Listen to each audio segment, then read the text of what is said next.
But it's fine. I was like, where's my white claw? Right there in Bring front of in your the face. white claw after we bring in the strong arm. We're recording.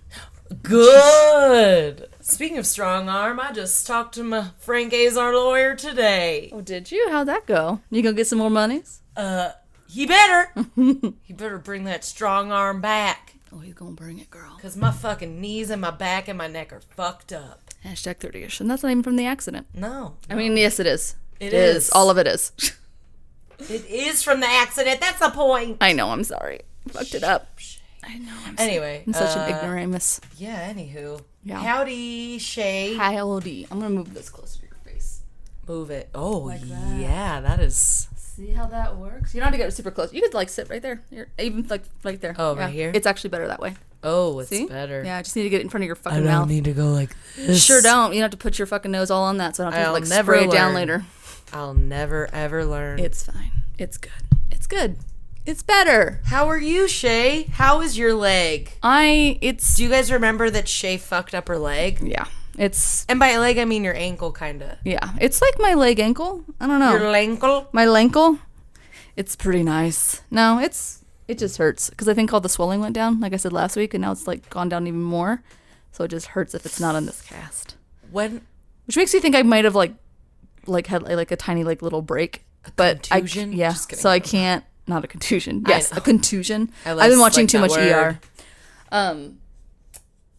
Starring George Clooney. Starring George Clooney. I wish my fucking injury starred George Clooney. That'd be amazing. Anyway, Hello, I'm here to take care of your foot. he's like, oh my god, I don't know where He you has came a from. my baby, closet. hon. Does Doesn't he? he have a baby now? Does he have a baby? I have no I idea. think he finally had a baby. I don't find He himself. He himself. He is so Impregnated beautiful. some Italian he was model like this girl. amazing seahorse, and No, he just fucked it up. I don't he know. He is an amazing He seahorse. is salt and pepper. Did I kind. ever tell you about my photo that my parents have that they've had my whole life? Their picture. If it's not It's a framed, I'm gonna be painting. really upset. It's framed. Oh, perfect. Oh, Okay. it's a painting Of. of sea animals under the ocean. I thought you were gonna say George Clooney, but go No, on. under the ocean, but it's like as if Atlantis was under the ocean. They found Atlantis, so it's like these underground like pyramids and stuff with like dolphins and like coral reefs, and it's cool. But That's pretty left field for them. But yeah, right? Okay, they're hip yeah, at some point. This was the fucking 80s. They're just it like- was it looks very really 80s pretty and mystical. And we lived in California. It was beautiful. then yeah, okay. But in the picture, really small. It's like a huge picture. It's probably like what is that? Like 4 by like 3 Feet? Fucking, Yeah. I don't know. Yeah. It's a big It's ass big. portrait. It's probably is it like 5 that? feet. I don't know. I'm looking at it probably like a pretty Yeah, it's big, a little bigger than that. like a 4 foot, 3 foot size. Yeah. Yeah, it's a big picture, guys. Yeah. So really small, and if you look really closely, there is a seahorse giving birth. Really fucking small in the picture. Just You have like to it looks like really he's, fucking- like, it's splooging literally like- everywhere. it's all these little seahorses are coming out of his little belly button, and he's like leaning back like He's it like, looks like has he's labor screaming. pains. He's like, But it's like a really tiny part of this huge, intricate, beautiful picture with like all these different sea animals and like cool like marble flooring and like, just a seahorse and giving then birth. this little seahorse that you have to really fucking look for giving birth. I love it. Whatever that artist's choice was, he was like, you know what will make this picture complete? This little seahorse screaming. I need to tag that artist. Right? Hopefully he's still Maybe his wife around. at the time was like pregnant, and then he was like, I'm gonna put this just for don't you, baby. represent me Yeah. in this photo. He's like, this is you. You're the screaming seahorse. The seahorse that's the male. He's like, he didn't know. He just didn't know. Yeah, so speaking of seahorses, because That's George amazing. Clooney had his own child, Yeah. I thought I'd share that little tidbit of my life. I mean, Anywho, so you were telling me because apparently it's funnier when we get hurt. You had a little Humpty Hump. Oh, I don't know yeah. why it's a Humpty Hump, but whatever. it has a Humpty. I did have a weird fucking injury. Probably the weirdest injury I've Well, ever had in my whole life this week. It better be hilarious. So I must set the stage for you, Shay. I mean, so did you I fall haven't off told the Shay stage? anything. No. No, I didn't. This I'm isn't excited. the Swan Lake, Oh. okay? Oh, I Not forgot. in the Swan Lake Not the swan anymore. stage. So I'm in my kitchen doing my dishes and washing a pot that we had used for angel hair spaghetti Okay. pasta. Angel hair pasta. I'm A assuming nice it's thin spaghetti noodle pasta, okay? are you just trying to plug in your... Yeah, just wait. Okay, got it. So I'm washing the pot, and there's some hardened angel hair pasta on the pot. Gets pretty fucking hard. Confused where this is going, but okay. Really hard pasta. I'm scrubbing the pot. I think I was using my nail to like get some of the pus off, but somehow I scrubbed so hard that some of the fucking hardened pasta embedded into my thumb, and I had It's like an bam- angel hair pasta splinter that hurt like a motherfucker. Couldn't get it out. Couldn't even see where it got in my thumb. It's like bamboo shoots. It was in there for about 2.5 days till something under my nail popped and pus came out. Oh, Jesus. And it still really hurts. It also, my thumb was swollen for like 2 days because there was a pasta splinter in my thumb. Wow, if that's not like the ew. Yeah, Yeah, dude. It's fucked up. Like it went under my nail into my thumb. And then the next day I could like see where it was. So like maybe it just like, I was like, isn't it gonna just disintegrate? It's fucking pasta. The hard pasta finally got its vengeance for you eating all their hard brethren when you were younger. Guess when you were a young so, whippersnapper. but holy shit. That's bizarre. A fucking pasta and splinter. kind of terrifying that it didn't just break down. I don't know if it did now or if that pus was actually pasta pus. It was just Alfredo. Congealed. Did you? It's just Alfredo. Some Don't just even worry about it. Alfredo shoot. It's in my new secret power. You guys need Alfredo sauce? It's- That's the sound. That's I what happens wanted it everybody to when you make. turn 30. You get like a really shitty superpower. Is right. it pus? Is it Alfredo sauce? You won't know. Let's taste it. Just tell me when. Like Parmesan or black pepper. Just tell me when. I'll just crack my bones and get you some fucking pepper. Anyway, what? Fresh cracked bone pepper. Bone marrow. Anyway, that's delicious. Well, that's fantastic. That's my weird injury that happened Nice. that I couldn't wait to tell you Well, about. that's a good one. And it still hurts, and it's been like 5 days. It's been a minute. It's been a minute. How stupid is that? It's pretty silly. Anyway, so that's what happened during my week while you were in Portland. So how was Portland, you little hop skipper? I definitely wasn't hopping, but I will tell you this: You they have not struggling Sally. repaved their fucking sidewalk since 1845, since the fucking city was founded. I don't know when it was founded, but I'm pretty sure it was close to that. I just want to play that Portlandia song about how they That's living it just- up in the I don't even know how it goes, but something about how they are living in the 1860s. Or Yeah, something, pretty or the much. 90s. Or, It was like Portland is like which I really loved it because it's like the hustle. Not even the hustle bustle. That's the wrong thing. It reminds me of if even though I was not born in the 1950s, but like if New York in the 1950s. It had because the old infrastructure, and it was really pretty. And I mean, I know they can't repave a bunch of shit because they have like not the greatest weather all the time. So anyway, yeah, it was like something out of a goddamn fucking movie. And yeah, so it was really pretty. Like we had beautiful weather. It like didn't go above 70 every day. So my sister and my mom are from Texas. Like, we need jackets. I'm like, shut the guys are fuck fucking up. Get out dumb. here. So yeah, it was fucking beautiful. And the time difference was like fucking me up. So we were up like at 7, so we were like seizing the day and shit. hell yeah, It was- season the day. It was awesome. But so we wanted to go up. I think there was whatever park or whatever like waterfall. It's like apparently really beautiful, but I couldn't hobble or wheel my way down there. I had a little knee scooter. Damn it. There was I don't know. It was interesting, and the dispensaries there are very lax compared to like what they are here in Really? Colorado. I mean, I don't smoke or Are they anything. just like a corner drugstore? It really is. It's just like they just throw all your shit in a bag and they're like, just show us your Just idea. sort it out. Yeah, just show us your ID and just go kind of scope it out. But anyway, so yeah, so it was It's just like, it was like a fucking, everyone was just chill and everything else. But I Was could it slow pace? It was really slow paced, which was weird. It was like this big, beautiful city, but it was fucking quiet. It was really bizarre. And I was there on the weekend. Was it clean? It was pretty clean for being, like, there were so many homeless being around. I mean, like, I heard the cops, like, are really nice, and they, like, give the homeless people water, and they, like, the cops sweep the sidewalks and shit. didn't see any of that, but we did see a lot Maybe of that happened one time crazy. to Mackenzie. Oh, I would believe it. Maybe because everyone's just like chill, man. There's just like the air smells nice. It's not 100 fucking degrees. How Like the plant, like, how's the plant it was life? so fucking lush. Like it was like, again, Could you breathe? it was like, I was like Much in, better. and I told Mackenzie this when she Instagrammed me, because I didn't have time to go see her because, number one, we just were there for like a fucking hot second. And I couldn't get to her, really. So, which I was super sad On about. your hobble scooter? That just means that we just have to go back so we can go. Yeah. That's right. Anyway, so it was like being in an enchanted forest, but urban style. I mean, it was just like just apple trees everywhere and fucking tomato plants, and it was just beautiful. It was so green. Cool. And then like they have like these cute little like city parks in the middle of like the streets and shit. It was so cute. Again, it was like being in New York without all like the fucking honking, and everyone always stopped for. So I would hate to fucking drive there because everyone was like, Stops for the pedestrians. touch the pedestrian with your car. Oh.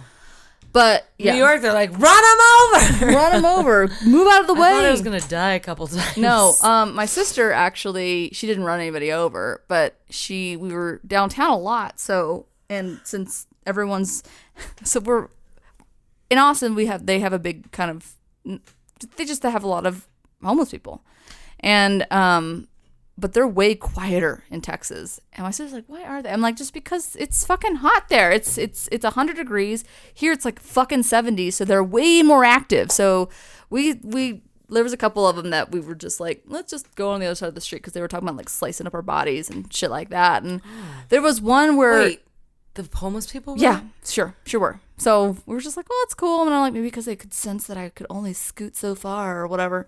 But anyway, so Were they, like, just talking to each other about you? they were talking to themselves, but they were like kind of following us, but like they just weren't aware. I mean, they weren't aware of their surroundings or anything like that. But like there was one that But they should. yeah, they were. I was just like, it's fine. But it was like our last night there, and we went up to this. It's all back up. So we went up to this, like, what was it called? Damn it, Departure. And it was like this, it was on a high rise, and it was like this Asian fusion. It was really, really good food, but like the restaurant looked like it was something out of the fucking 90s. It was like geometrical shapes everywhere, and like all like these, like this black tile floor everywhere. And anyway, so we leave there, and we were waiting for our fucking Uber, and my sister, we're standing on the corner with this. Like he looks, I mean, I think he might be newly homeless because he looked clean. He looked clean cut. He looked like his clothes weren't dirty. Newly homeless. But he was talking to himself, and he was really aggravated. But because he didn't look homeless, I was like, okay, that guy's like, whatever. And I'm, you know me, stranger danger. And she starts fucking interacting with him with fucking logic and rationale. And I was like, Rachel, stop. Like, she's like, no. I'm not scared of him. Like, dude, he's not even aware of who you are. You're like a fucking dragon to him right now, and you're coming at him with rationale, like telling him, "Hey, guy, you better just. I'm not scared of you." I'm like, I am scared. I'm scared. Like, can you Wait, not? what was she saying? Just like, calm Because down? He was like, she's like, calm down, man. Like, this isn't your corner. I was like, what are you doing? Like, just fucking, just Leave it she's alone. Like, she's like, I "It's don't all-" like doing that. Yeah, and I'm just like, what are you doing? And then we get in the car. I was like, was that a good choice? And she goes, I thought he was just being mean, and I didn't think that he was out of his mind. I was like, yeah, and you decided that your choice was to come at him with rationale. The guy that was talking to the wall. And she's like, I wasn't thinking about it, Shannon. I was like, okay, I'm just saying, Shannon. I was like, okay, I'm just saying, like, maybe next time, think. Anyway, You better think. yeah. And then all the coffee was, I mean, I like cheap shit, and I'm not a coffee snob, and I was just like, I want a cup of coffee. I don't want this bouquet of flowers in my fucking mug. Like, can I please just have a fucking goddamn cup of coffee? God damn it. The food was phenomenal, but I don't get the coffee thing. But like, Austin's a lot like that. They're like, here's this floral, like, wolf vagina. And it's like, I don't want the wolf vagina. I just want I just the want cream. nutty beans with my half and half, and I don't want like 45 different creamers. Can I just have a cup of fucking coffee? Oh my god. Oh God, Jesus Christ. So you got a lavender vanilla latte? I did not. I was just like, I tried a couple different cups of coffee, and I was just, I couldn't. I wasn't having it. Well, But it was really pretty. I would enjoy that part of Portland. You would absolutely. Yeah. You would. But in all the coffee shops looked like, again, like off of a fucking movie set. It was Was it like hilarious. Do you watch Portlandia? I don't. Have you ever? No, and everyone tells me that. Every time I tell them that I do not, they're like, how do you not? I'm like, I don't know. I just didn't get into it. I mean, I really like it. Sometimes it's I just really I just have crazy, never watched but it. you should watch it. I know, I've heard it's fucking really hilarious a lot of the time. Yeah. Some of the skits, I'm like, okay, I don't know. Yeah, that's fair. But that's like any TV show. Some stuff is Exactly. not going to play off. But they're just fucking. They're just. I've heard it's really they're funny. just pumping out skits. Yeah, That I've heard are it's just ridiculous. I've heard it's super hilarious, and I would love it. But yeah. But yeah, so it was a good trip. I was super sad I didn't get to see Mackenzie, but it's definitely, I thought it was gonna be like bigger in my brain, and maybe I'm just thinking I'm confusing with Seattle. But it was really gorgeous. I've been to I can Seattle see why and I'm Mackenzie stayed. And the food is fucking amazing. I don't know how they don't have I don't know if they have a high turnover of restaurants there, but the food's amazing. Yeah. We went to this restaurant Q, and actually it was pate that I actually enjoyed. It was rabbit pate. That's where Mackenzie used to work. Q? That's where she used to work. Shut the fuck up. That is her old job. Yeah, we went there. It was And like on it the was- river. No, Or wait. it's in downtown. Or yeah, Q. it's in downtown. Yeah, and we had like this amazing rabbit pate and everything Yep. else. Yeah. Oh well, Mackenzie, I kind of saw you. She used to work there though. She don't know Mo. She don't now know. She works at Beast, I know. which is badass as fuck. My sister really wanted to go, but we're like, we can't afford that right now. Yeah, it's If we were pricey, but going, it's there was, I fucking think they had like some weird, and I'm sure Mackenzie could verify this, but like I think it was like they have some amazing special, I think on Tuesday, and if we were there Tuesday, we would have definitely gone because it's totally reasonable. Yeah. It's like their family meal. Or It's something, but it's like totally reasonable price, and I would have totally taken. it's like $65 Yeah. a plate or something. Or awesome. But anyway, prefix. but we went to Q, so Mackenzie, I kind of saw ya. you saw her old. She used to work. Is it an open kitchen? I think so, but we were not. Oh, no, I don't know. I actually don't know that. That's a lie. So, because we were sitting like kind of by a window or whatever, so we were in like kind of the front. So we didn't go in the I'm back. pretty sure that's the name of her. The restaurant. I have no idea, but it was fucking amazing. What else we had? I can't remember what fish dish we had, but it was bomb. Oh, you had that fish dish. We had that fish dish, and then we had their delicious, just I don't know. Of course, the bacon wrap dates, and my Yep, that's the place because she was like, they fucking have bacon wrap dates yes, here. and everyone was like, Mackenzie used to work with us at Cafe Vino, where they're known for their bacon wrap dates. my God. And my sister and my mom were like, they have bacon wrap dates. And like, shut the fuck up about bacon wrap dates. I hate them. She's like, have you even tried them? I'm like, yes, I fucking tried them. Okay?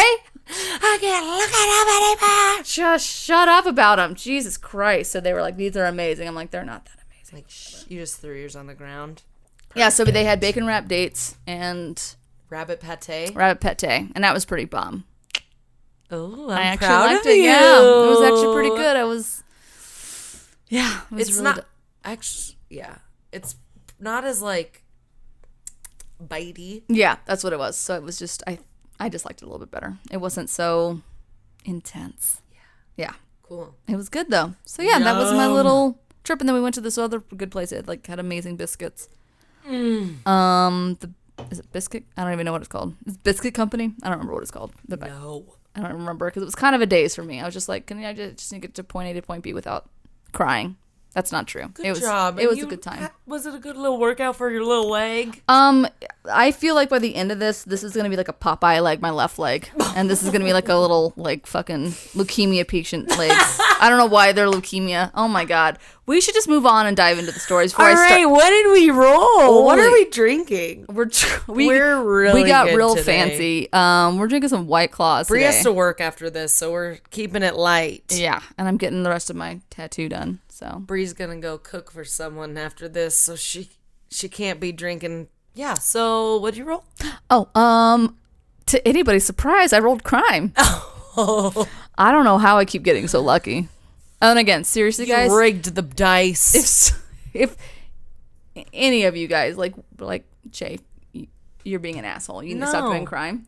I will stop doing it, but I love it so much. But no one wants you to stop. It's true. And you can't stop, won't stop. No. And I won't stop. I had to ask you what my That was pretty topic funny. was Yeah. the other day because I completely forgot. I like blacked out last week. That's fair. It was that extra shot I took. It was I the bet. extra I shot. was like, what did I roll? Just goodness. All I right. rolled paranormal, You did. in case you guys were wondering. Oh, yeah. But you're about I to didn't find fucking out. ask. I was like, Some it's fine. shit. It's okay. I asked myself. Also, yesterday, I sneezed and then I said, bless you to myself. You're like, bless you. You're like, Someone said something. I was like, bless you. And I was like, wait, Wait. what? I mean, I gotta go. who said that? Let's get it going. Bah. And we're back. I just said and we're back, but we weren't recording. No, we I weren't. still don't know when she records. I'm either too late or too soon. No, I fucked it up. It's fine. Anyway. Anywho. All right, guess I'm going first since it's a podcast Since day. it's a podcast day.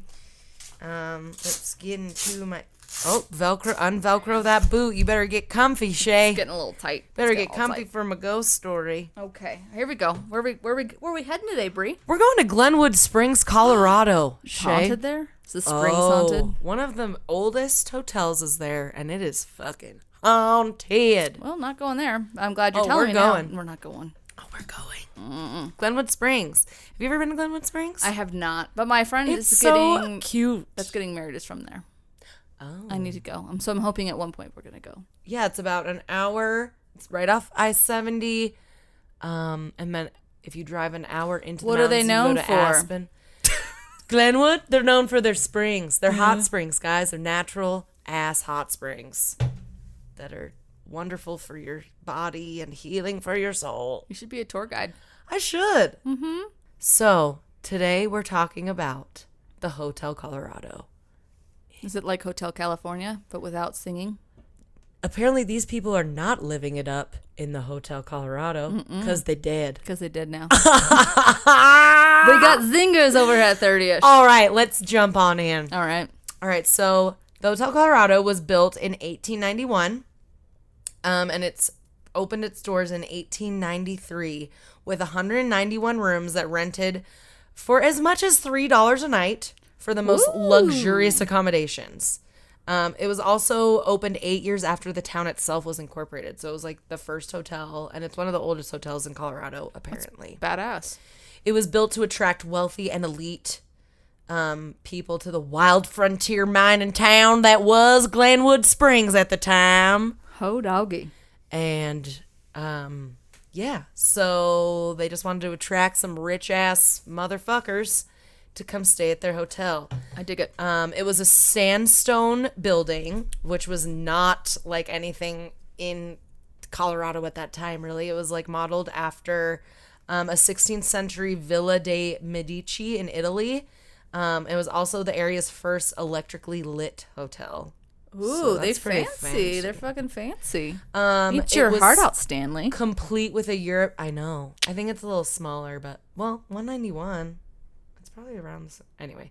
I don't. fucking Stanley's know. pretty massive. Yeah, it's just huge. Anyway. So it's complete with a European-style spa, tennis courts, a Victorian garden, a bird sanctuary, a 185-foot fountain of water outside, and an indoor waterfall. A bird sanctuary? Yeah, And I say that, and then I heard the indoor waterfall. yeah. Do they have At least like cliff originally dive, it had like this. cliff divers? Or Yeah, Casa like Bonita? fucking. It got nothing on Casa Serve you Bonita. I bet. liquid diarrhea. Yeah, they didn't serve. My liquid sister has a diarrhea good either. story about that.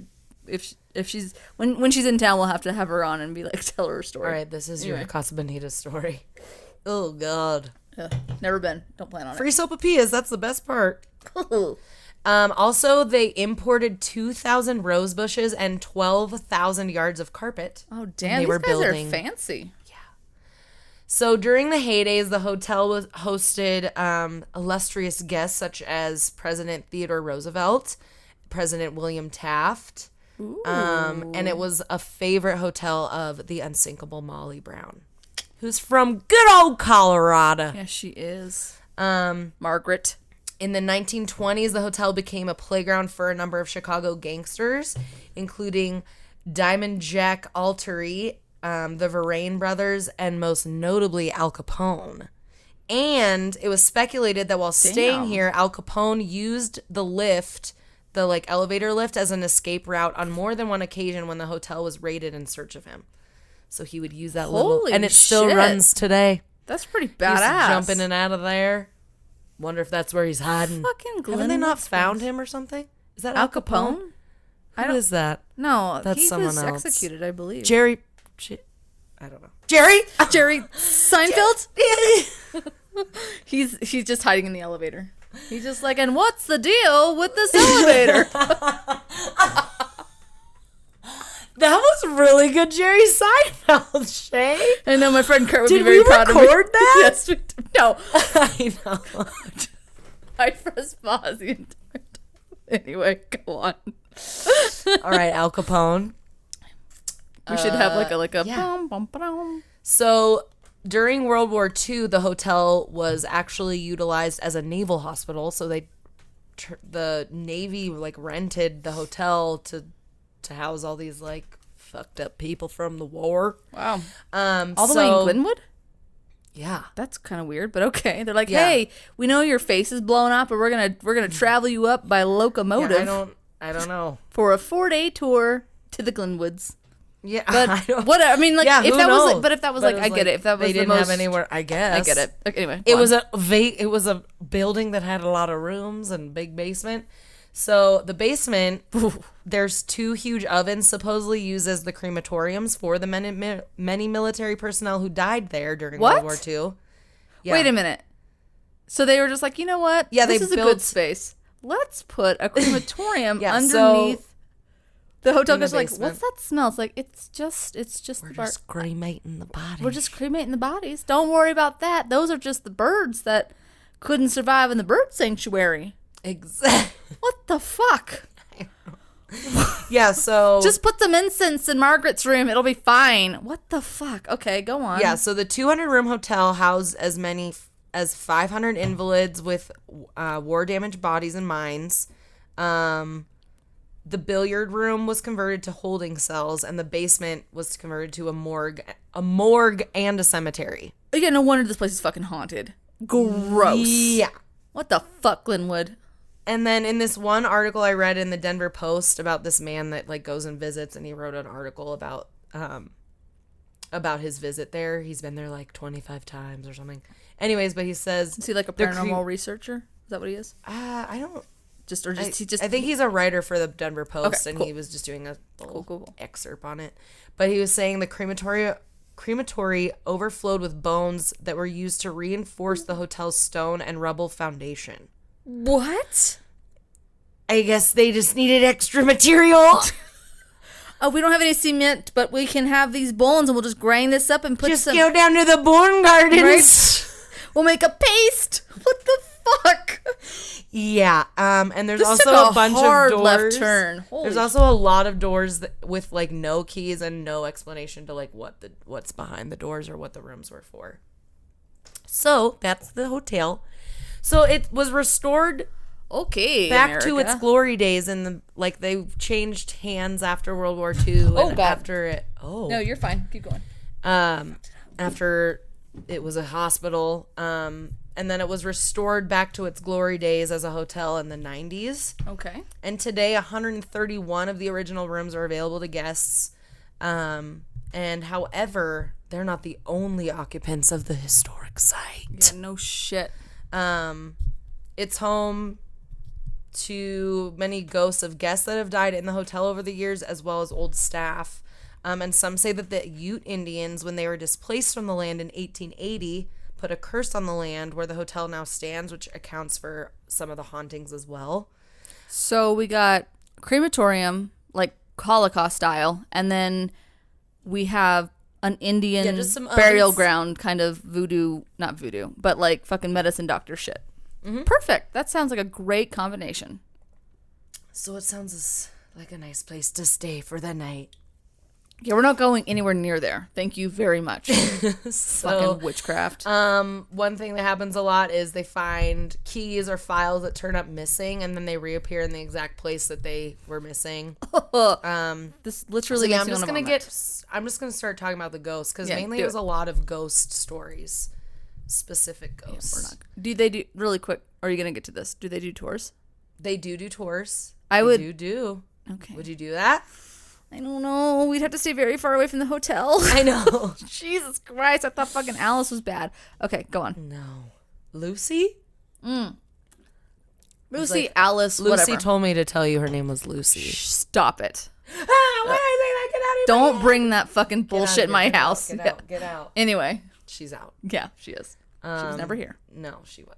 What? Sorry. What? I need to shut up. It's fine. Keep Okay. going. So, a night auditor in the 80s saw a figure with charcoal gray slacks and a white and red vest, and a desk clerk saw the same image on a Sunday night in 1993, and the kitchen staff reported seeing him as well and then catching a glimpse, and he immediately vanished. So this man with a white and red vest has been seen a couple different times. All right. Specifically the same guy, Like a dressed in the burgundy same or shit. like a pinstripe.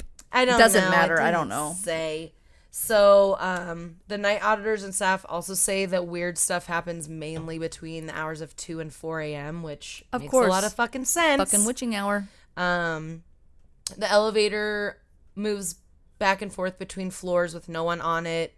Doors on the Colorado room open and close for no reason. Housekeeping staff This is disgusting. has related many times that the laundry doors downstairs have been locked at night, and then the following morning, after obtaining a key from the front desk, they arrive at the laundry room to find the doors wide open. A houseman in the early 80s frequently locked the basement door and turned the light out, and then he would return the next morning and doors would be open and lights would be on. So that they seem to fuck with them a lot like that. That was a lot of the stories where like lights would be turned on or like, yeah, the elevators and stuff. No. The most famous ghost that roams the Hotel Colorado, his name is Walter, and they believe it is the ghost of Walter Devereaux, who was the hotel's founder, and he's been seen on numerous occasions around the halls and the lobby during the evening. His presence is marked by the unmistakable smell of cigar smoke. Nice. And people have Classy.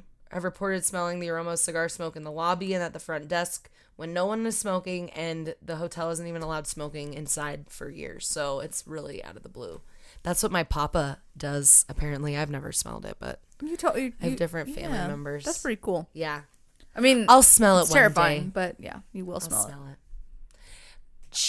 I'll tell you what, my grandpa and your grandpa probably would hang out a lot. They probably smoke cigars Yeah, together. because my grandpa, that's all he does. They're probably is smoke smoking cigars right now, being like, these girls just talking about fucking ghosts and My us. grandpa's still alive. Oh, great. Sorry. Don't I you thought you were saying that. No, but that because he they wasn't? would be friends in the afterlife. They will be. They will. I feel like that's what I'll probably He's smell holding a too. cigar for him, Yeah, he probably that's said. what I will probably smell when he goes. If he ever visits me. He won't. He got too many things to do. But I would hear the Jenin in the echoes. Jenin. In the echoes. In the echoes. In the gallows. In the gallows. Fuck. So while the hotel was serving as a hospital, a former chambermaid. What the fuck is this fucking... Okay, go on. So get ready for this juice Okay. pot of a story. We're... was he... Juice pot. Was the nurse performing like really bad thyroid fucking... No. Maybe she was. Dude, She wasn't performing anything to anyone's thyroid.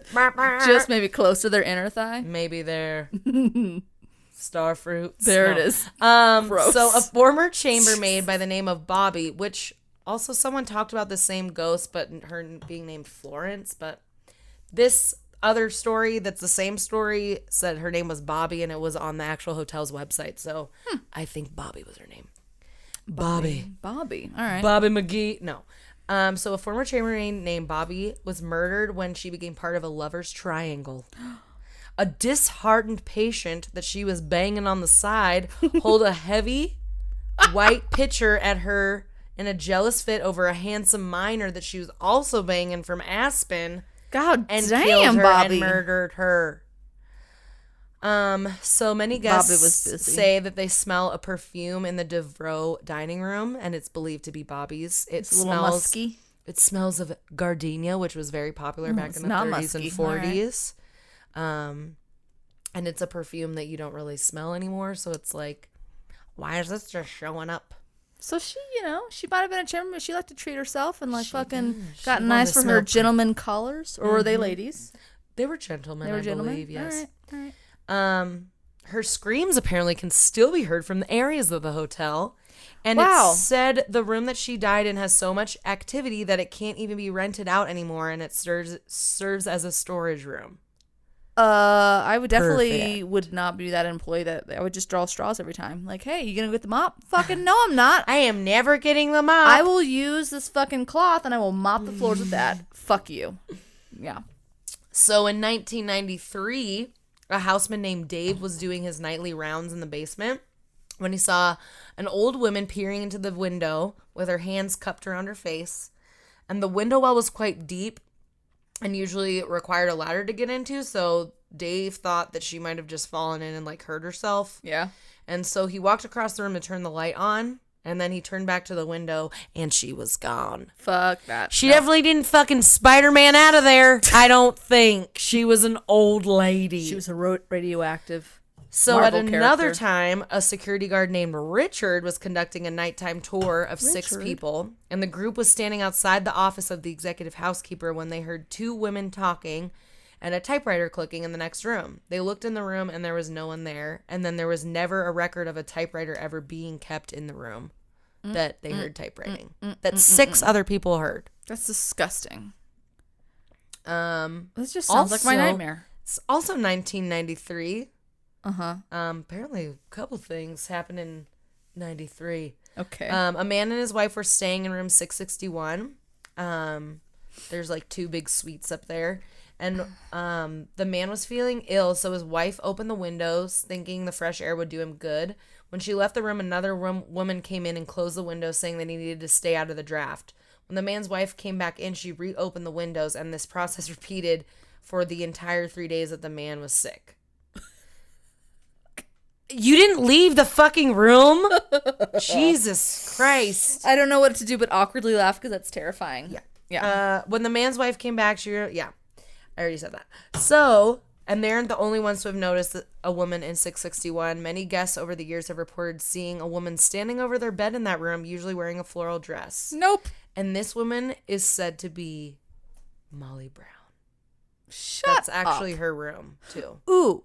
Pause. Mm-hmm. That would be a cool thing to go on a field trip to, is Molly Brown's house in Timber. We should. That would be That'd cool. be really fun. Anyway, go on. Unpause. So yeah, it's said to be maybe the ghost of the unsinkable Molly Brown. What? I bet you she haunts her own place in Denver too. Like, she's a fucking busy lady. She's like, around- guys, I she's gotta like- be there for an 8 p.m. tour. So I feel like that's how she was in her real life too. yeah, no, she's just like a fucking baller. Just a fucking baller. Even in the afterlife, she's like, a boss I got bitch. places to motherfucking be.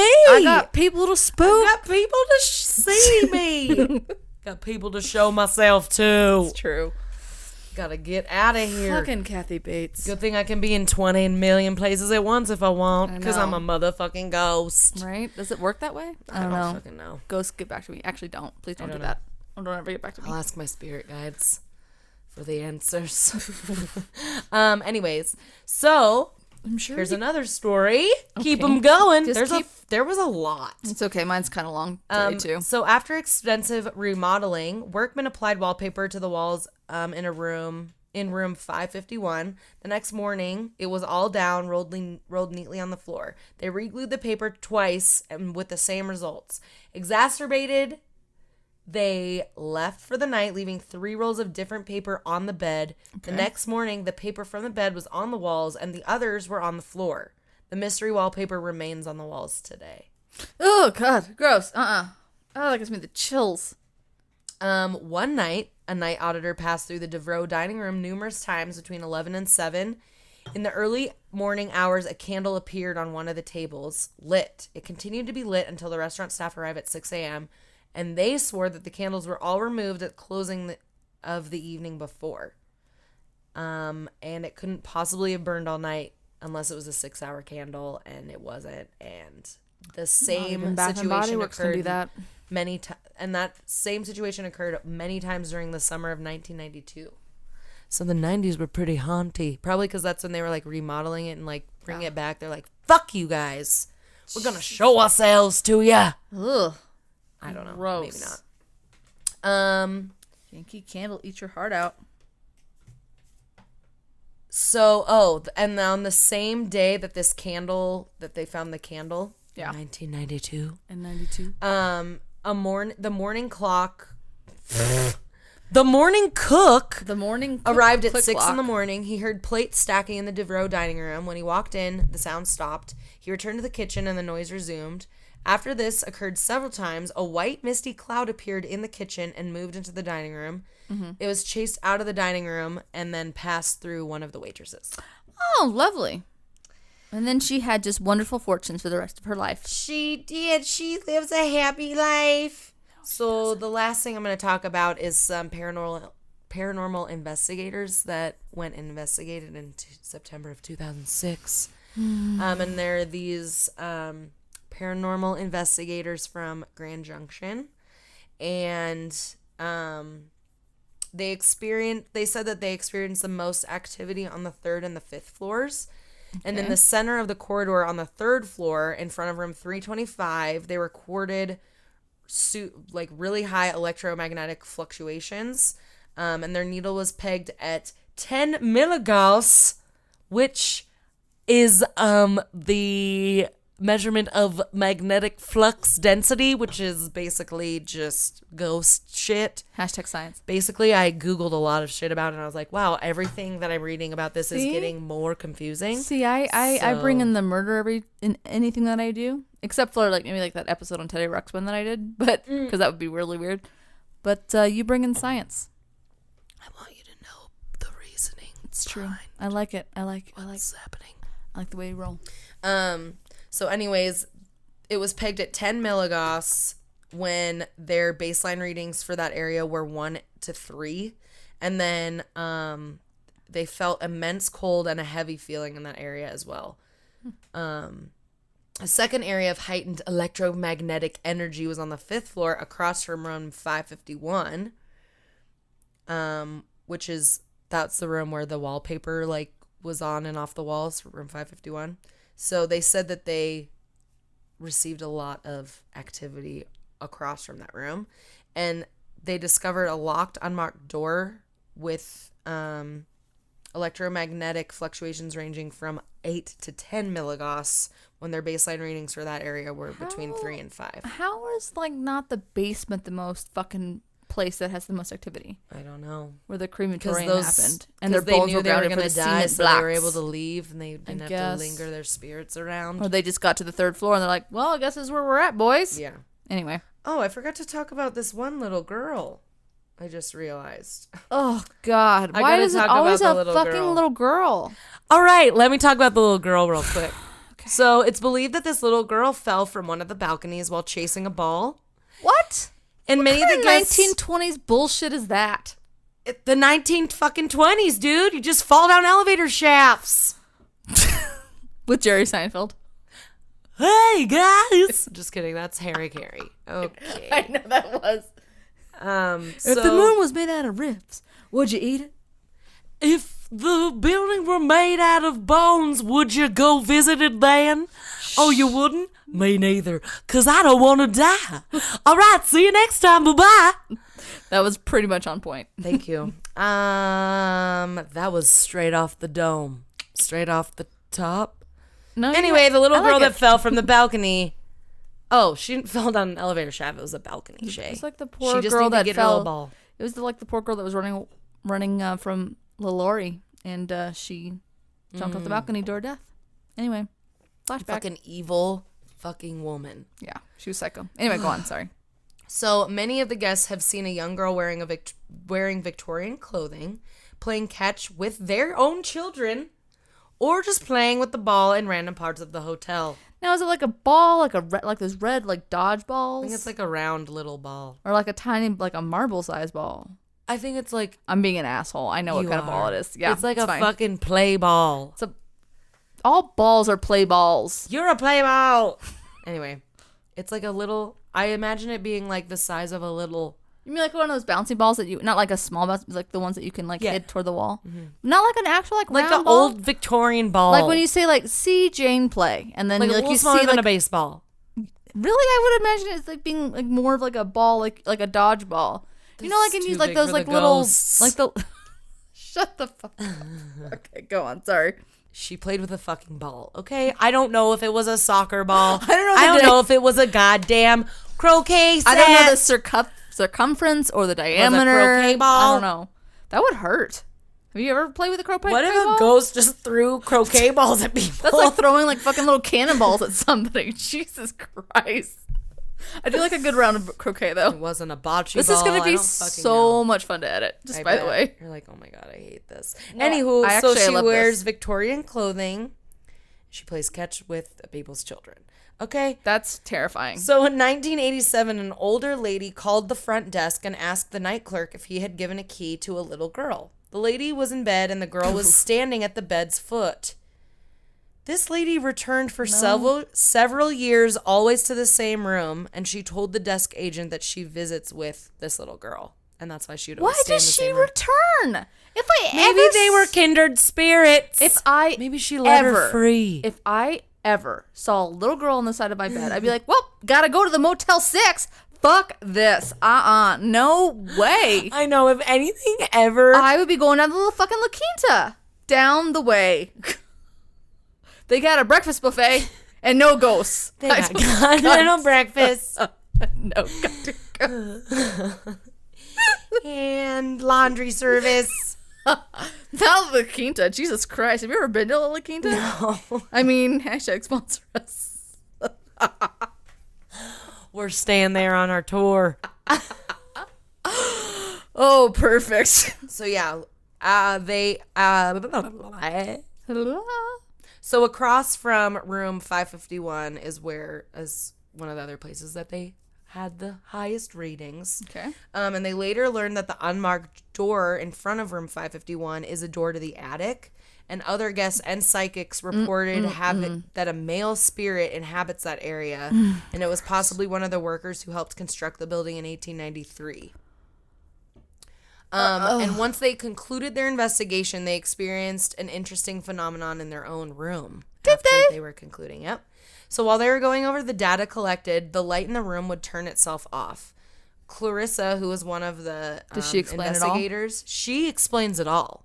Love and it. she says that she would get out of her seat to turn it back on, and once she got halfway across the room, the light switch would turn itself back on.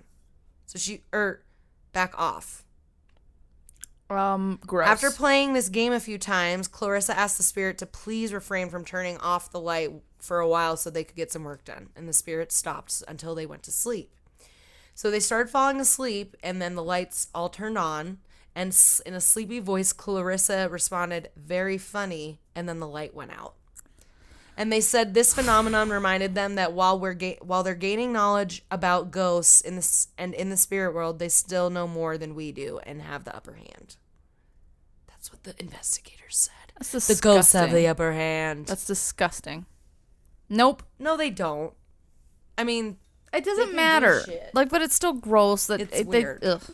but yeah, that's my story of Hotel Colorado in Glenwood Springs that we're going to have to go visit pretty soon. We will visit it, and then we're gonna say so many prayers and so many I'm gonna put like little bring salts around my bed. Maybe we'll bring our friend from the Stanley to protect us. Oh yeah, that one that was the like crystal guy. that. He was like, these girls aren't worth murdering. He can go away. I They can guess go away. they're not that cool. Yeah, what was that, Shay? What did we experience that night? We Who almost the experienced fuck getting. knows? We almost experienced getting murdered. That's what it was. Fucking stranger danger.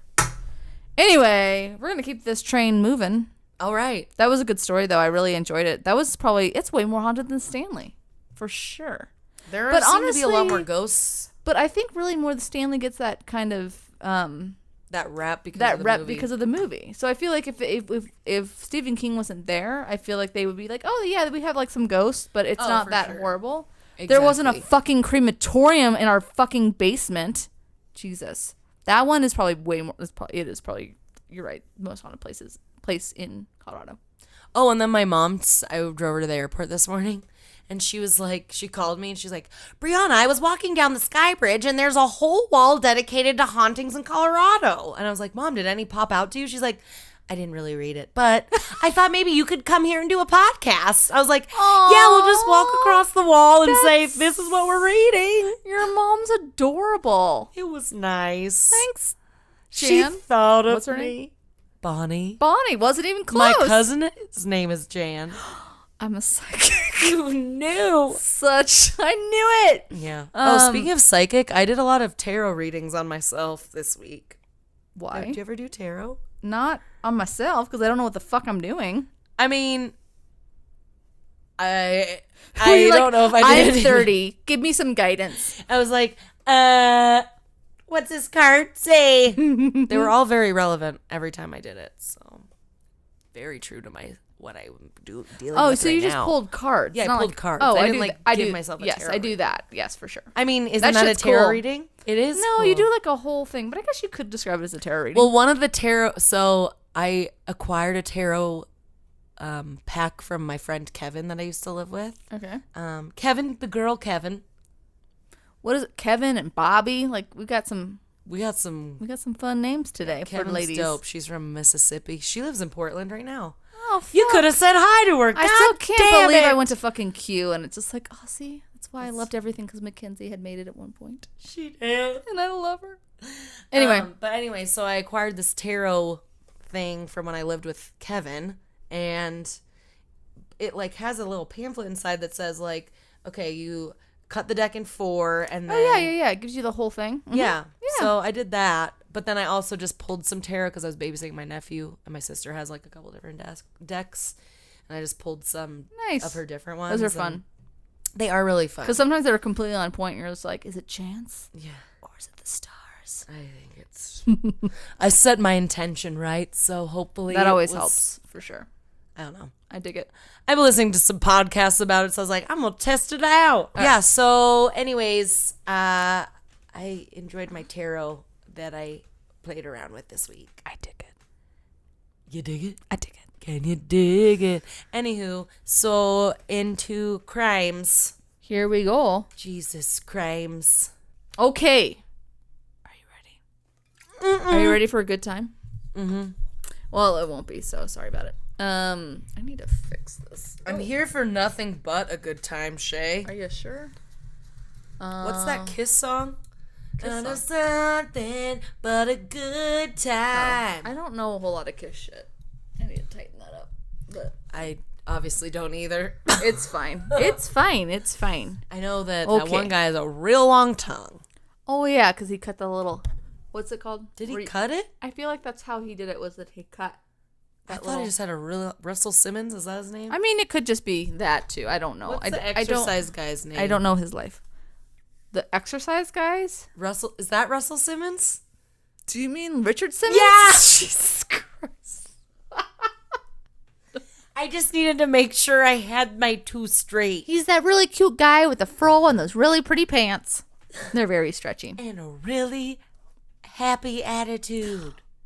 He's like Bob Ross on crack and He no is. mustache. He is, and he's painting all the beautiful people Flamboyant. instead of the trees. You're It's right. good. Okay, Back to back to murders. the show. Back to murder that we never even have started. Never even have started. Most smartest. Get a picture of that. Damn, in with the DDG today. Drop Dead Gorgeous. Yes, thank you. Okay. Crime. Do you like clowns? In certain settings. Let me ask you this. Are you afraid of clowns? They're creepy a lot. But you're not like afraid of them? I mean, Can no. you aim a guess of who I'm going to cover today? Fucking Gacy? Thank you. Okay. Oh, God. Okay. Yes. So I'm going to cover Mr. John Gacy, who had murdered 33 people and shoved him in his little house. Yeah. Do you know like any of the story? A little bit. Okay. Like, what do you know of the story? Didn't he, like, kill a bunch of kids and bury them in his basement? Right? Is that all you know? And that he was a clown. Yeah. And he used to go around to people's houses. Yeah. like as like a kid fucking thing, and then I don't know how he would kill kids though. Okay, well then you're gonna find out. All right, so yeah, I'm gonna do. I don't know how he snatched him up. Oh, I'll tell you all about it. So this is the story of John Wayne Gacy, aka Killer Clown. The Killer Clown, I guess, which is probably where everyone got their phobia from. Okay, so John Wayne Gacy was. Did it come out after this movie? Yes, because John Wayne Gacy. After this real life fucking occurrence, not movie. What? Well, look at me. I fucking like answered you just like, yes, it did. Yes, it fucking did. Yes. Okay. So John Wayne Gacy was You know born. me so well. I do, and I'm not that I'm never listening. He was born on March 17th of 1942 in Chicago, Illinois. Illinois. Jesus, not plural, Shay. He was In both of them. yeah, in both of them. Okay. Both Illinois. All of the Illinois plural. Okay, so he and his siblings grew up with an alcoholic father who would beat the children with a razor strap. Isn't that terrifying? Wait, what? It's like essentially, it's just like a belt. It looks like this, like a leather belt, but it's called a Oh, but because it's like because if you with think the big- it's how you sharp your razors. So you remember how like you would see that, so yeah, they would get. So it's not as But it's a That's- leather belt. yeah. So I don't mean to strap. say like it's not as terrifying as it sounds. Let me make sure I'm recording. It's horrible, but it's gonna fucking hurt. It's like a belt. So It is, Yeah. except shorter and heavier. It looks like. yeah, probably stings a little bit more. Either way, he sounds like a fucking peach. Anyway, and it probably burned like a peach. Throwback. Anyway, I ate a peach yesterday. I ate 3. Yeah. Anyways, Did you? goodbye. I've heard they're delicious right now. So his father physically assaulted Gacy's mother as well. Gacy suffered further alienation at school, unable to play with other children due to his heart condition that was looked upon his father as another failing. So his father just thought he was a piece of shit, unfortunately. Cause Yeah, like his father was he was an alcoholic.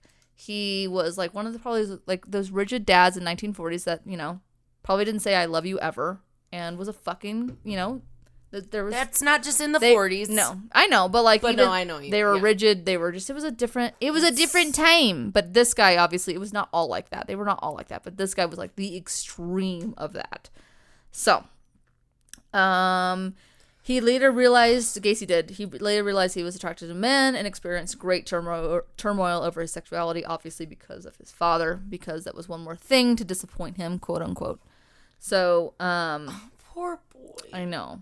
Well, you feel like that until. So after attending. Well, it's like. I know. Like, it's just hard like for me nature to versus not- nature. Yeah, Yeah. it's horrible. Like, I feel bad for him, what he went through. But also, Absolutely. you shouldn't fucking. They just went the wrong way. They went the wrong path. Sometimes. Anyway. So after attending 4 high schools during his senior year and never graduating, Gacy dropped out of school and left Chicago for Las Vegas to work as a mortuary assistant and observed the embalming process for 3 months. He also left because him and his dad had like a humongous fight. So his dad like bought him a car, but he would only, and Gacy was like giving him payments for it, but the dad would hang it over his head essentially. So if he misbehaved, he would take the car away and everything else. And his dad was so extreme that Gacy made an extra set of keys. So when his dad found out about that, he fucking fucked up, I think, the defibrillator of the car. I don't know what fucking cars do, but anyway, so that was their big fight. To be in 1940, right? So, and Gacy just got so mad that he just left, and so he went to Vegas. So that was also part of the reason why he just had to get away from his dad. Did he work at Circus? He surely did not, unfortunately, but I get where the thing was going. I guess I was wrong. No, he worked at the mortuary, and he had observed the embalming process for 3 months. And he actually in one of his interviews, the killer clown, quote unquote. Actually, let me back up. So in one of his interviews, later taken when he was arrested and everything, he confessed that he actually once climbed into one of the coffins of a teenage boy and like was caressing with him and all that kind of stuff. So that's where his like, yeah. Anyway, so he climbed in one of his coffins when he was at that job and like caressed this teenage boy and everything else. And he threw himself into like what he was doing, like in his own, like he threw himself into shock from what he was doing. And then he called his mom and was like, "Can I come home?" Because he was like, "What the fuck?" So it kind of like it just threw him for a loop. But obviously he kept giving into that. Yes. So anyway, so that's crazy. That's crazy. That story that like. There's a story of him catching himself doing that and being like, what the fuck am I doing? Yeah. You know, because it's like, you're in there somewhere, but you're obviously, something else is taking over you. 1,000%. Ugh, it's still gross. Okay. So during the early 1960s, Gacy enrolled in a business college, which is insane because he didn't graduate high school. But back then they're like, you're fine. Just come on in. Just come on in. You don't need any credentials. So he went to business college and developed a talent for salesmanship. And he could talk his way in and out of practically like any fucking situation. So they were like, dude, you got this. So upon graduating, he went to work as a management trainee at Nunn Bush Shoe Company in downtown Chicago. He didn't want Nunn Bush, so had to go work there. Exactly. He excelled in his position, and within weeks was transferred to Springfield, Illinois. Hashtag Simpsons. I did know that. I like it. Despite not ever seeing The Simpsons, I knew it was in Springfield, I wonder if they have like a whole big, I'm sure they have a big homage to it, to manage a men's clothing outlet for the company, where he remained employed for nearly a year. So he's just doing his thing. He's fucking just bopping around, and caressing little doing his shit. dead boys. Yeah. So only once though. Only once. That one time, okay? It was just one time. Just one time. So shortly after his promotion, Gacy married and relocated to Waterloo, Iowa. In 1966, at the request of his father-in-law, Gacy took over management of the family's chicken restaurant, KFC. So, so everyone think about that when you're eating your fucking nasty potatoes from there and your mac and cheese. Probably grind up bones of the little boys. From Glenwood as well. Yeah. Gacy quickly became... You can use those mashed potatoes as cement for you your reinforcing your buildings too. Although sometimes it is amazing hangover food. I'm just like, I just want to eat this forever. And then like fucking, because I'm 30 now, it's like 30 minutes later, I'm like, I hate myself. I gotta go. Oh God. Jesus, Mary, and Joseph. I'm sorry, guys. I don't know why I'm referencing Dr. Gorgeous so much. Anyway, so Gacy quickly became like a well-known and like member of the community. During the time his wife gave birth to 2 children. He had a wife. That time. He had a wife at the time. Because I remember I said that he married. Yeah. Oh yeah, he but married. his so he had a son and I believe a daughter. So in August of 1967, Gacy committed his first known sexual assault upon a teenage boy, even though he committed that assault on the dead man, but like it doesn't really count. Is that a sexual assault? I know, like, does it really count? But like at the same time, it's still, it's like, is. it's probably like necrophilia. Oh my God, look how cute he is. I'm looking at my cat right now. He's so adorable. I love him. She's looking at a picture of Gacy. I am. I'm like, oh, look how precious the points on his face are. Gross. Anyway, I know. Look at him. He's like, what? Jesus. Anyway, so he committed his first known sexual assault upon a living teenage boy. The victim was a 15-year-old named Donald Voorhees. I could probably be saying that wrong, so I apologize. The son of a fellow JC, which is he joined a JC community club. So it's like a community service program. So it's like within the local government. So Gacy lured him to his house with the promise of showing him pornographic films. Again, what a time to be fucking alive. Thank God for phones. He's like, no, sir, old man. I got it right here, okay? Hashtag Pornhub. Hashtag sponsor us? I don't even know. Anyway. I don't know what's happening today. I think I'm just so delusional with pain. Sorry, guys. Gacy Gacy gave him, is it Warren Hess. Okay, I'm going to say Warren Hess. So Gacy piled Warren Hess with alcohol and persuaded the youth to perform oral sex upon him. Over the next following months, several other youths were sexually abused in a similar manner, including one whom Gacy encouraged to have sex with his own wife before blackmailing the youth into performing oral sex upon him. And one of the more ridiculous things that I found was that he tricked these boys to have sex with him. Was how he tricked these boys to have sex with him was he would tell them he was commissioned by the government to conduct homosexual experiments in the interest of scientific research. And he paid each of them up to $50. So he was just pretty much like, these boys are being prostitutes without even fucking knowing, unfortunately. This guy was fucked up. Okay, and let me back up to the part where you're talking about he would make his wife perform oral sex on him before. No. Gacy encouraged one of the boys to have sex with his own wife.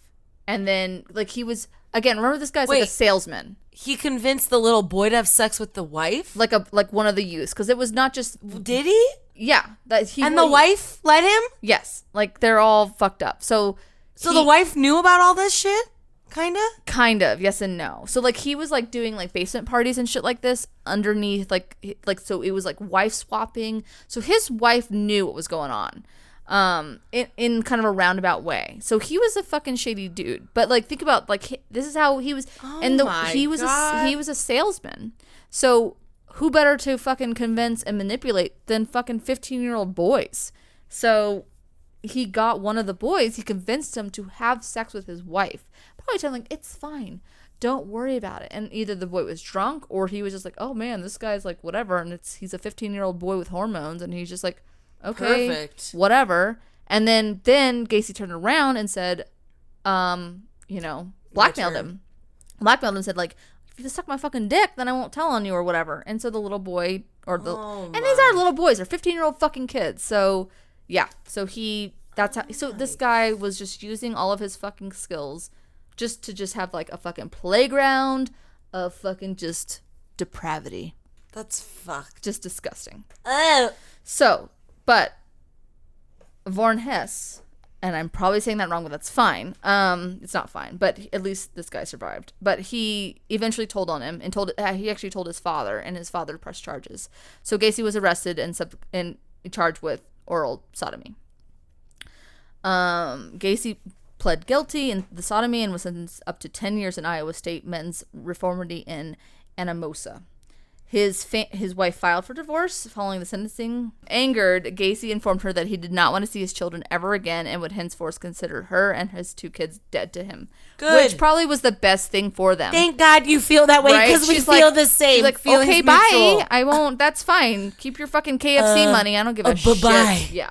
And actually, this was an actual interesting note that because he actually would, in his like little JC meetings, he actually made people call him the Colonel, which Colonel kind of gives you a whole new name over there. Oh, Colonel Mustard. I know, so horrible. Thank God it's Colonel Mustard, not just Colonel. Not just the Colonel. You'll call me the Colonel. Yeah. Gross. Gross. Oh, fuck. No. But mostly because he operated a bunch of the KFCs because he's disgusting. She's like, no, I got it. Anyway, so after serving 18 months because he was a model inmate, Gacy was paroled in 1971. After 16 months? 18 months. He was a model citizen. He was supposed to be in jail for 10 years. Yes, ma'am. So. Again, what a time to be alive. You know what? You're so nice. He mopped the floors real nice. You give him a goal. You pass. You let him go. You pass goal. You collect $100. It's fine. Okay. You collect another life of tormenting children. 33 fucking bodies. Thank you. So that July, he remarried. Oh, actually, I'm sorry. So he moved back to Chicago so he was in Iowa, remember? So he moved back to Chicago for like a fresh start. So that July he married a recently divorced woman, and where he met like their mutual friend, and with financial assistance from his mother moved into a house in Des Plaines.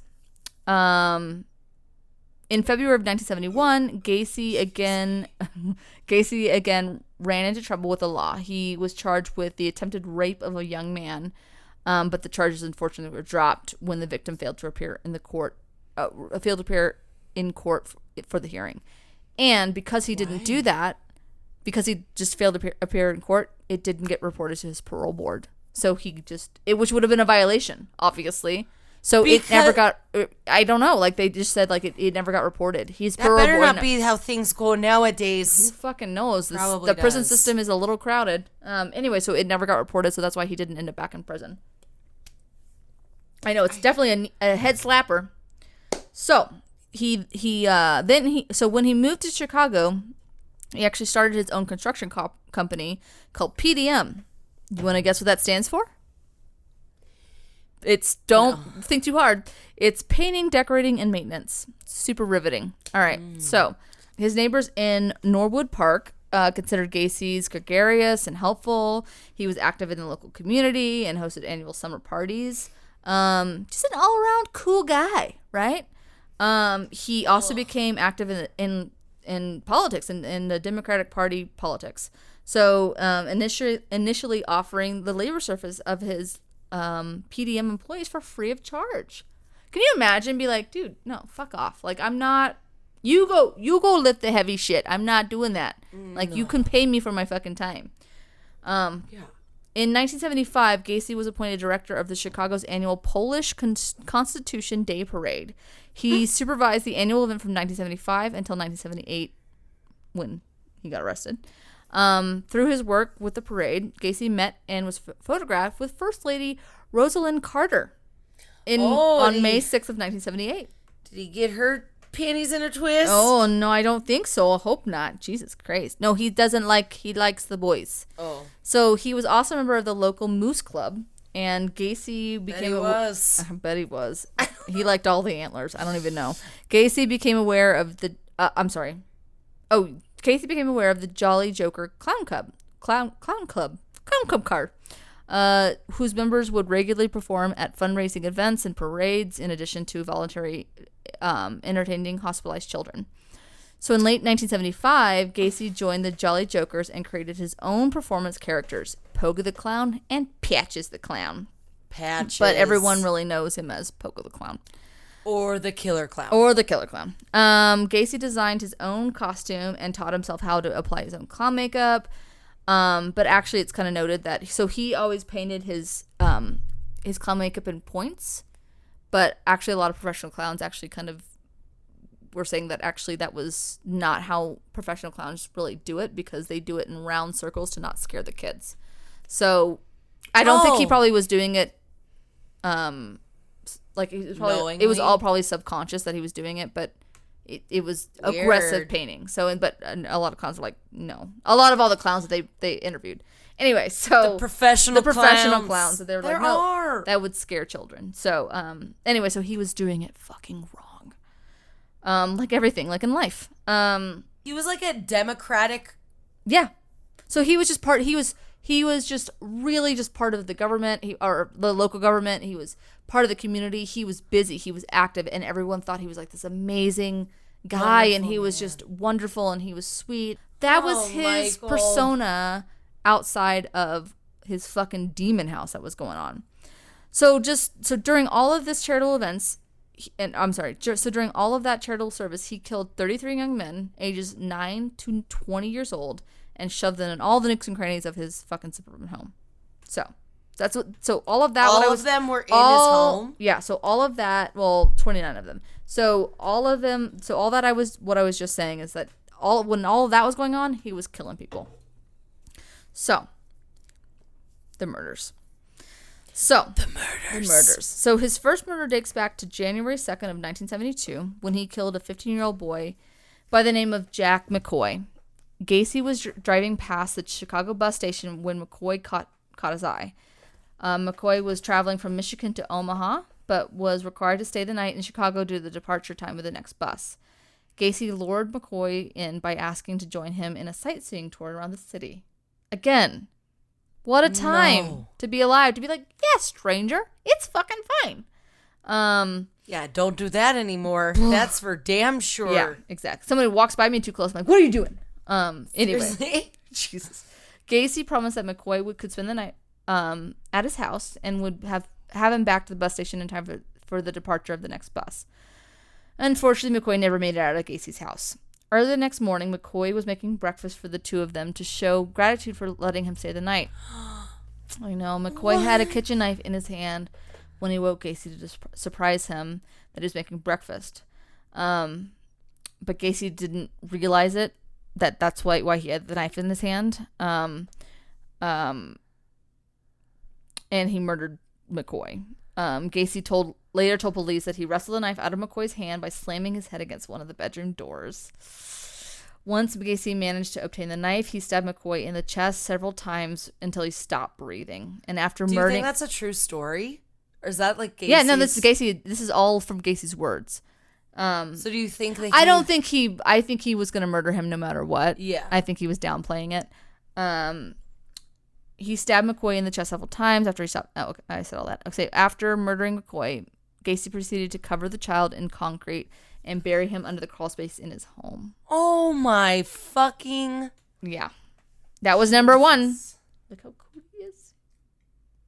Colonel Mustard again, not the Gacy. Colonel. Yeah, we're going to start calling him Colonel Mustard for sure. Anyway. I'm going to start calling him the Colonel. Jesus. Don't. Is Colonel coming to Tour de Fat with us? A little Could basket? we please? I'm not that insane. I'll get like him a fucking Bajorn. Fucking psycho. Baby This is Bjorn. 30-ish. So after the success Gacy had luring McCoy into his home, he continued to lurk the city with the motive to find the perfect victim. Bus stations were the common locations for Gacy's abducted victims. Many of his hired employees of his construction company became his victims as well. So he was hiring like 15 to 18-year-olds. So he was like, they were like right for the fucking picking. And they were, Come work for me. You'll right? never And they were return. they were his employees. So they would probably just thought like, oh yeah, it's just the boss wanting to do, have me over for a fucking drink probably. So it was easy. And the guy again could swindle anything. So at times Gacy would use chloroform on individuals who resisted his demands. After convincing individuals to come back to his house, his murdering process escalated quickly. He would begin by demonstrating a magic trick. So he really was like a clown. That involved the use of handcuffs. The trick would eventually end with the victim hopelessly restrained to a better chair. Gacy then proceeded to stuff various clothes in their mouth, so they wouldn't alert surrounding neighbors. Before Gacy would kill his victims, he would rape them with various sex toys and also force them to do sexual favors until they were basically unconscious. Oh my God. Yeah. He was a fucking sick fuck. He had severe daddy issues. Once his victims were defenseless, Gacy would usually strangle or suffocate them by forcing articles of clothing down their throat. Their own clothing. So, like, can you imagine, like, fucking... just that's the last thing you taste is your fucking dirty underwear. Like, honestly, it's not funny. It's just it's being honest. Like, that is horrible. Or even like a dirty sock. Like, but that's like what he would do. He would shove their own articles of clothing down their throat, which is super fucking aggressive. How can he, he probably was. Thank God think this way, but I don't know how anyone like. You could just shove, you could just do that to someone? I don't even know. This guy was sick. He crawled into a fucking casket with a dead teenage boy when he was, like, fucking... before he graduated high school. I mean, like, or at least not he didn't graduate, obviously, but he wasn't... all the wires weren't fucking going the right direction. Most smartest. He was not the most smartest. No, he wasn't. So he also confessed later that one of his favorite killing methods was the rope trick. In this method, Gacy would strangle his victims with a tourniquet and would watch his victims slowly die.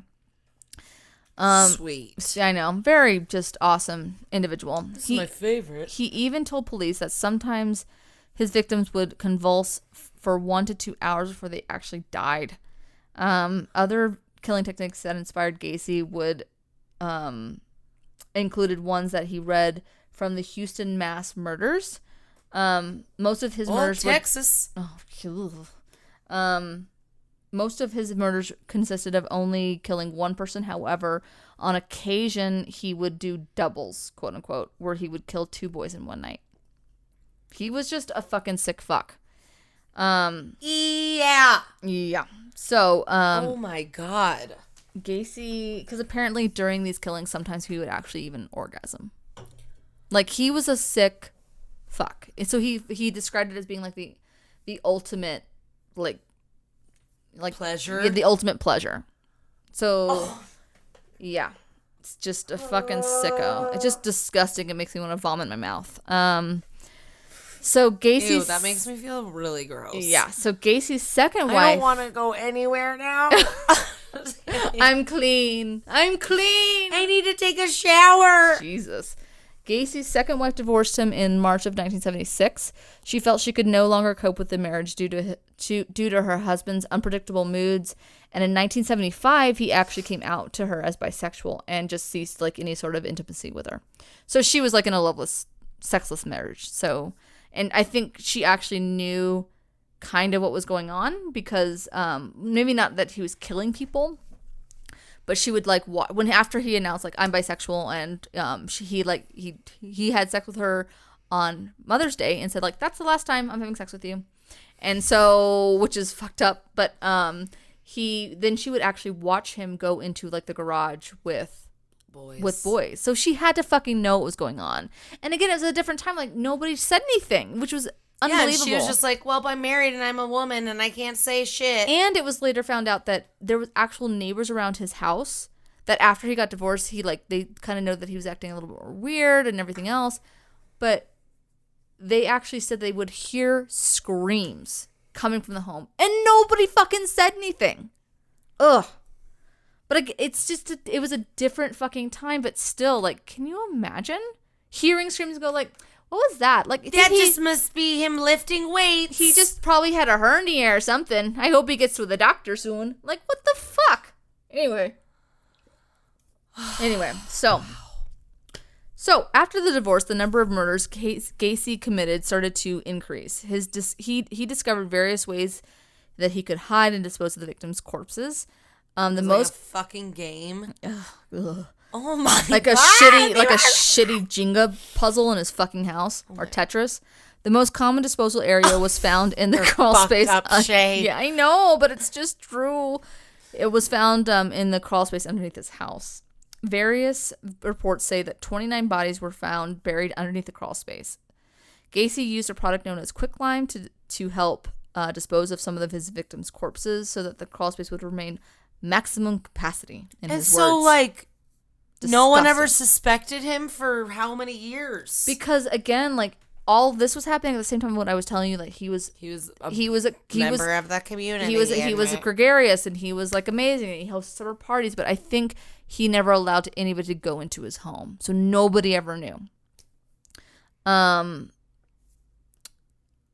Corpses that couldn't be completely decomposed were doused with concrete to mask the wretched smell of their decomposition. Towards the end of Gacy's killing spree, he was forced to dispose of corpses elsewhere because the fucker ran out of room, essentially. He actually thought about like putting them in an attic, but the reason why, he was worried about the raccoons leakage. Which is disgusting. It makes me want to vomit. Well, at least he thought about that. I guess. He's like, you know what? I don't want the blood leaking into my soup in the morning. This smell is like wretched. Soup. But, you know, I don't want like the little fluids coming down from this. That'll just fuck up the resale value. Like, what the fuck? I mean, Jesus Christ. So, a total of 5 victims were actually thrown off a nearby bridge, which overlooked the Des Plaines River, which again, I might be saying that wrong, so I apologize, Chicago. However, only 4 were ever found. So, although Gacy killed the majority of the boys that stepped into his house, there were a small amount who actually were lucky enough to escape and survive. Jeffrey Ragnall, was one of the few who survived. Ragnall vaguely remembered that horrific night due to him being chloroformed several times. However, he remembered the black Oldsmobile Gacy drove the night he was abducted.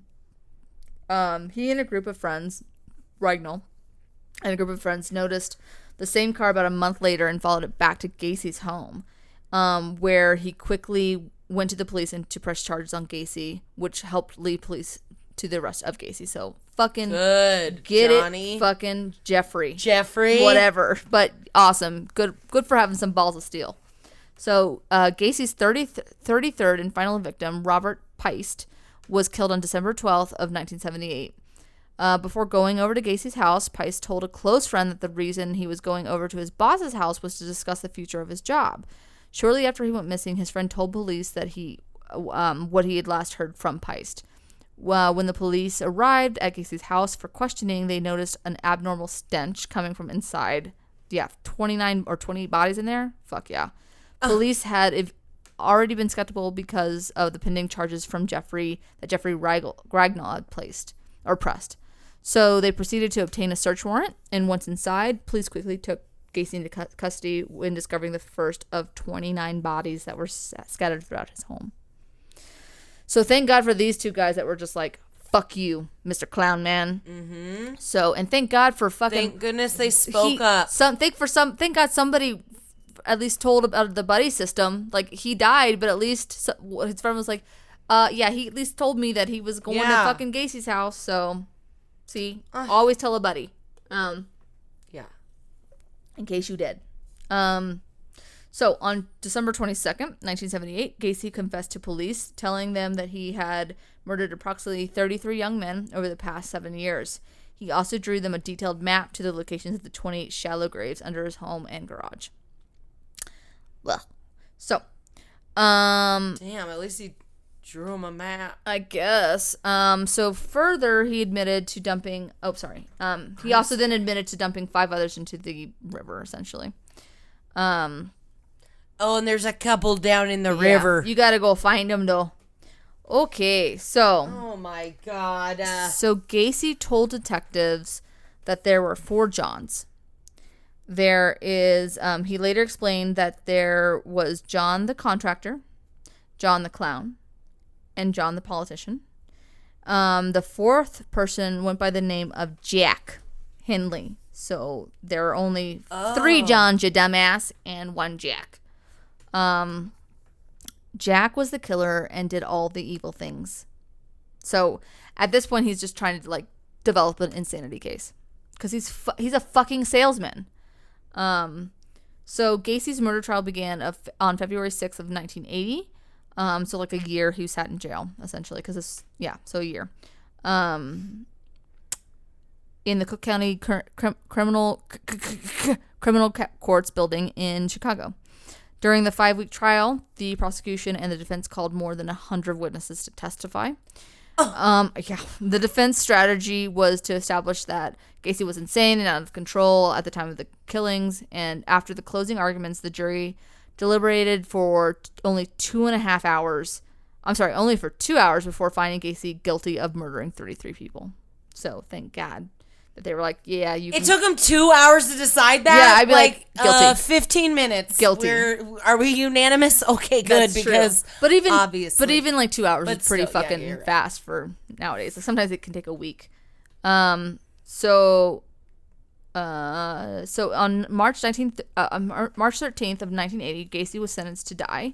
Gacy was transported to Menard Correctional Center in Illinois. He would remain there for just over 14 years. So he sat on death row for 14 years until he was transported to the Statesville Penitentiary near Joliet for execution. On May 9th of 1994, Gacy sat down for his last meal: fried chicken, french fries, a Coke, and strawberry shortcake. And just after midnight... do like the prison chefs make the shit? Or do they like get it? I feel like... Do they get a really professional chef? I don't think so. No, it's the Should I be a death row chef? It's like the fucking inmates are the fucking chef Well, because they it's get cheap paid real labor. well. It's cheap labor, so it's the death row inmates. But they They probably just like fucking jack off into their chicken right. wings. They're just like, take it off, man. Take it off. Just take it. Anyway, I don't know how it works, but I feel like it's like a budget. Like they can only, and I don't know. I wonder if they actually go and get it. Or, because I mean, like, that's the way I'm like, dude, just go get fucking KFC for fucking John Wayne Gacy. Who cares? He owns them, so it's fine. Right? Like, it's one's on the Colonel forever. Tell him it's on the Colonel, wink, wink. Jesus. Gross. So, just after midnight on May 10th of 1994, Gacy, So, just after midnight on May 10th of 1994, Gacy was executed by lethal injection. And for his last words, Gacy said, "Kiss my ass." Really? Just a real winner. Yeah, no, for real. Wow. Those were his last words. Words. I hope he's sweating in hell. Yes. I'm just kidding. Oh, he probably is. He's an asshole. Oh my God. Wow. Yeah. That's fucking sad. Okay, so during his 14 years on death row, Gacy painted. Here's some quick little facts. I'm glad you didn't say fun facts. No, they're not fun. They're I feel horrible. very emotionally drained. So during his 14 years on death row, Gacy painted, and clowns were one of the most common subjects. And until 1985, Gacy actually was able to earn money from selling these paintings, and they range from $450,000 to $10,000. Dead serious. I believe While he was in jail? While he was in jail. So I believe it actually in 2006, it was after he died, obviously, but he, I think one went on auction for like $7,500. Yeah. To get a painting from a guy that killed people. Like the same As a hands clown. As a clown. It was like the pogo clown. It was disgusting. Anyway. Okay, so People are weird. but here's an interesting kind of tie-in, which I did not know. So John Wayne Gacy's former attorney, Sam Amrett, I could be saying that wrong as well, sorry. Am I right? Am I right?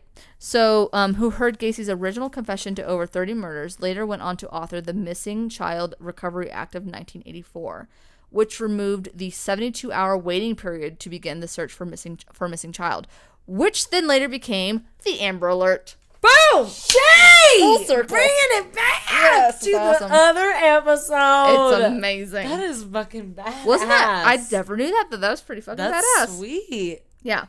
And it's actually a common misconception that Gacy was dressed as a clown when he committed the murders. He never was. Not once. So, but perhaps maybe that's where we all kind of get that notion of killer clown and everything Because he else. was a clown. He was a clown, but like he never, but I think people actually think that he killed people in the As clowns. a It clown. becomes that urban legend where he, Oh, but but he he didn't. never did. He but he kept was- his work separate He did, but from his hobby. But he was always quoted, clowns can get away with murder. And that is the story of John Wayne Gacy. That was a quote. He was You didn't get away with murder. Yeah, but for a long time he did. For You for fucking 8 fucking did. years. You killed 7 years. 33 motherfucking Yeah. little boys. So who's going to convict the clown, right? So that's a reason why he also was a clown, because he felt it was a part of his persona, which again shows intent in that he didn't have fucking personalities. He was doing it to push people off his trail. So there you go. Oh my God. There's your That daily is dose of bullshit. just a great time. It's a good time to be alive. Okay. Good thing I gotta go. You gotta go. Oh my God. That like really, Sorry, that was a little intense. I apologize. that really took it out of me, Shay. I know. I'm sorry. That was a long one. I apologize, guys. No, Anyway. I didn't. I mean, I thought I knew, but I didn't Oh, you didn't, girl. know the deets. God damn, people are fucking nuts. They're knucking futs. We need to love each other. Yeah, We don't need to love our kids. We need to love our friends. We don't- need to love our neighbors as don't ourselves. put people in basements or crematoriums. You need to man. love yourself too. Like you need to fucking You do. love yourself so you don't kill other people. You don't want to do that. Oh my God. But some people love themselves so much that they do kill other people. It's true. So Anyway. anyway, let's. You ready to what? roll? I'm not a counselor. Yeah. What? It's Let's fucking roll. let's roll. I this gotta shit. get out of here. I know. Me Speaking too. of killer, I gotta go Oh. meet up with my killer dog. All right, we're rolling. Ready? 5. Oh, I got science. I haven't done that in a while. You have See how I can shift that into murder. Go for All it. right, ready? 6. It's paranormal. All right. I'm well, gonna do it. yep. Apparently, there's lots of hauntings. I gotta go to the airport to find out, though. So I'll be back. Perfect. All right. We'll give you a little shout out. Hey guys, it's Bree here.